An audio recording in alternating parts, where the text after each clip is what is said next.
I believe that we need to learn how to use AI in order to be better at human skills.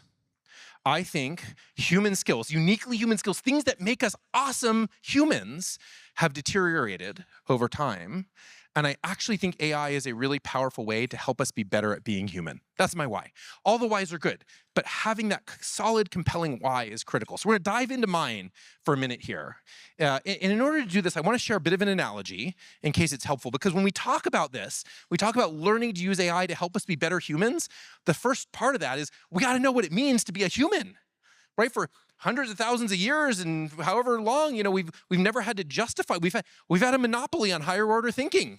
We've never had to justify what's a human skill and what's a non-human skill, because if it required higher level thinking, we were the only game in town. Well, now that's not the case. And so knowing what is a uniquely human skill and what isn't, that really matters. So I'm going to use an example of a dump truck and a sports car, okay? Dump truck and sports car. So here we go. So we're going to call the dump truck, they're both vehicles. If I said which one was better, how would you answer that?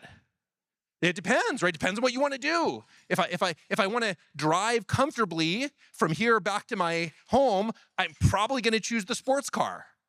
If I want to haul a pile of rocks, I'd be far better off getting that dump truck going. Okay, so let's just keep that in mind for a second. So let's pretend we're going to assign artificial intelligence to the dump truck. Human cognition will be the car. Okay, we'll do that. Car's sexier, so we'll make that human cognition. So there we go. So the first question that we ask here is, what are uniquely human skills? Here are some that school leaders tell us: discernment, aspiration, mindfulness, curiosity, collaboration, creativity. I love these. These are uniquely human skills. So on the flip side, we could also say, all right, what are some things that humans probably need to stop doing because they're not very unique to who we are as humans? So here's some examples, right? Translation, drafting. Joseph talked about making first drafts. Where humans aren't, it's not a really great human skill to first draft pretty much anything, right? We can hand that one off. Synthesizing information, scheduling. I should never be allowed to touch a calendar, just to be clear.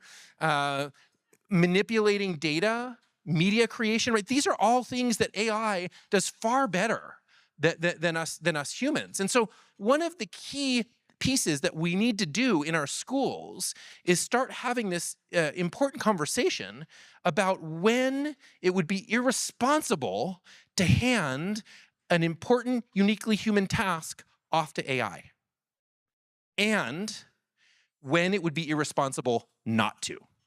That goes both ways, right? There are cases where it would be irresponsible to continue doing something with our human cognition. We haul rocks in the sports car all the time, right? Formatting bibliographies, back to Joseph's comment this morning, that is hauling rocks in the sports car. Let's stop doing that, right? Those are examples of things where it would be irresponsible not to hand it off to AI. And likewise, there are cases where it would be irresponsible to hand it off. And we need to have that conversation. But where it gets really awesome, as a digital humanist, it's right here, that little spot in between the two, right? Where there are things that we do that are uniquely human skills when supported by AI that allow us to do them better.